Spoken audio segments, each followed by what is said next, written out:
Welcome to the track guide for week 6 of the FIA Cross Car at Winton. This is the first time we're going back to a track that we've been to earlier in the season. This week the track is a lot colder than it was. The track guide for week 1 had a 40.91. Now we have dipped under 40 seconds with room to spare with a 39.993. So most of it's going to be reasonably similar, but I've also added in a Joker guide because I didn't realize it was going to be part of the series in week 1. So let's start the lap. So everywhere you're just carrying more speed. So we're changing down to 4th, coming in nice and close, not quite hitting the curb, running out to this curb. You can get on it. You can also be where I am, but you're trying to sort of make this one big sweeping corner and entering way out here nice and wide. So I'm in 4th gear at the moment. And when we come down to here, I kick it down to 3rd just before we get to the dirt, and that sort of loosens up the rear a bit so as I can almost get the turning done a little bit earlier than what you'd think you would. See, it's starting to kick out there so as I can then get the drive straight out of the corner. So about half throttle. You can go over this sausage depending on, if you don't have to be millimeter perfect. If you get a bit, if you don't, it's not a problem. A big change from the last guide I did not realize this entire sausage was in play. So you have to have your wheels hanging over this side of it in order to pick up a slowdown. So I don't maximize it here, but I do take a lot of it. And you can see with how messy my steering is over here, that's where I'm losing some speed.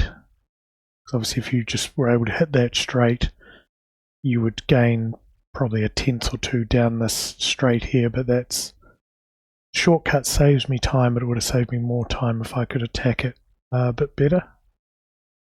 But such is the skill level.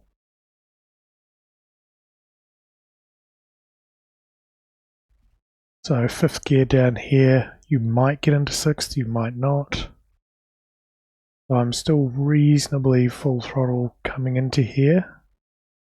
Again, you can go over the sausage, you don't have to. I have here because it's just opening up the corner a bit more. And once I'm over that, I'm braking and throwing it into this corner, and throwing is the right word for this. You see a lot of lock going in. So I'm wanting to get really close to those tyres. And it's a little bit personal preference here. You can leave it in 5th. Because the track is colder this week, you can hold the higher gear. 4th is also fine. It was neither here nor there. If you're just wanting to save yourself a shift, I just left it in 5th.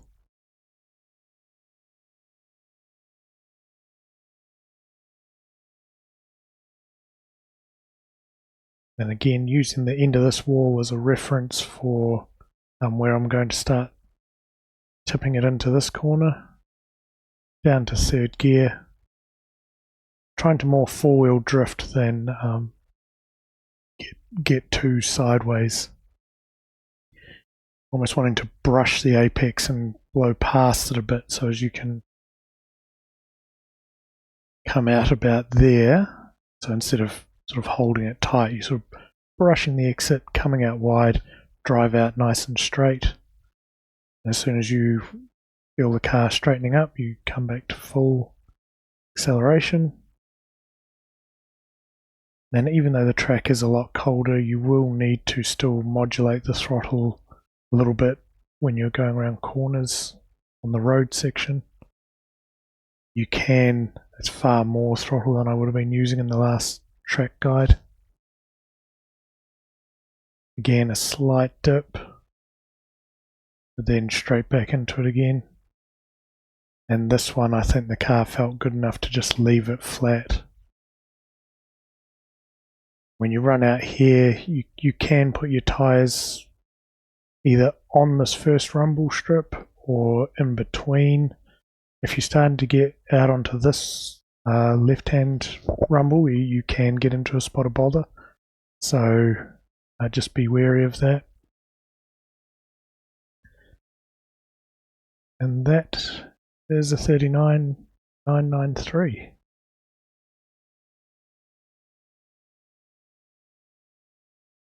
Right, let's play that fast from the cockpit mode.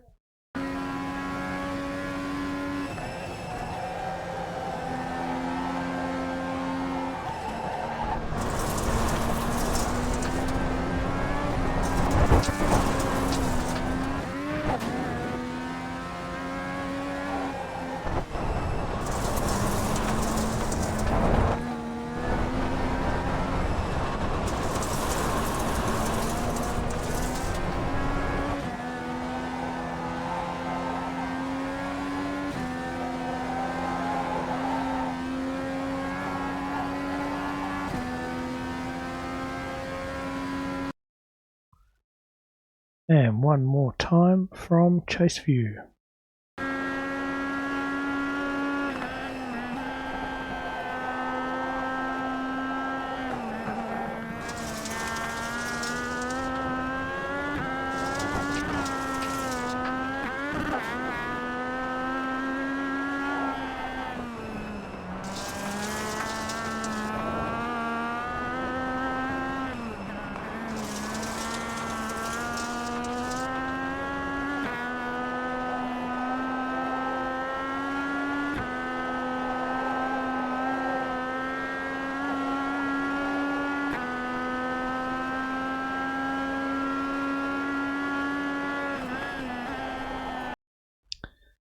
And now I'll go and show you the Joker lap. Right, so coming up to the Joker lap, instead of worrying about this curb, you will want to be carrying as much speed as you can into the Joker lap. Probably just a little bit over. You want both tyres on the curb. Coming into the Joker, just as this white line here starts to angle down towards the road white line, that's sort of our cue to start angling in towards this turn. You want to cut as much of this as possible. That's pretty good. And just buttoning off just a little bit, just a slight lift to keep stability and to make sure I overdo it a little bit here. You want to end up with both wheels on this curb. I've gone a little bit over, but I don't think it's going to cost us too much there. Probably going to be about break even. Still flat out in 6th. Start to ease off a little bit because we're turning in here. Then once you are turned in,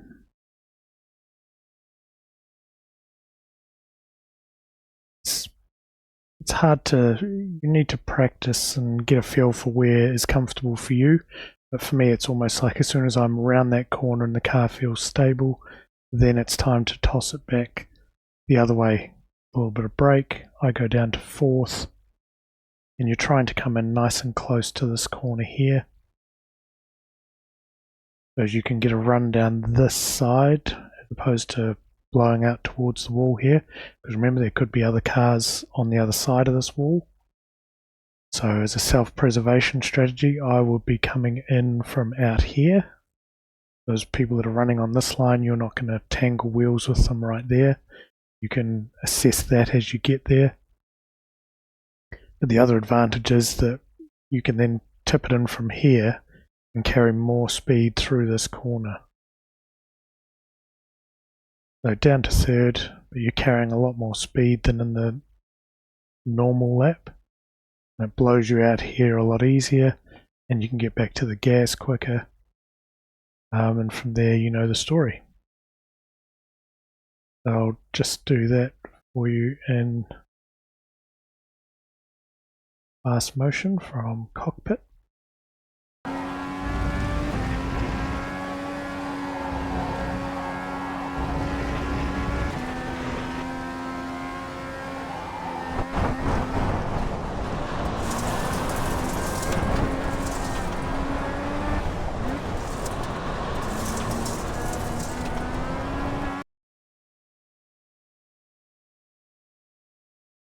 And from chase, whoops, a bit far,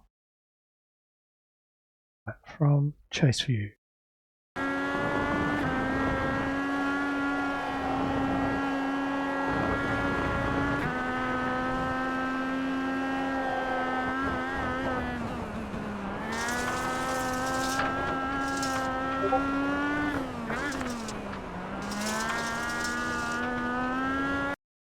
Right, hopefully that's of use for everyone. There's a lot more time to be found this week, so good luck out on track. Thank you for watching. Any questions, let me know, and I'll catch you in the next one.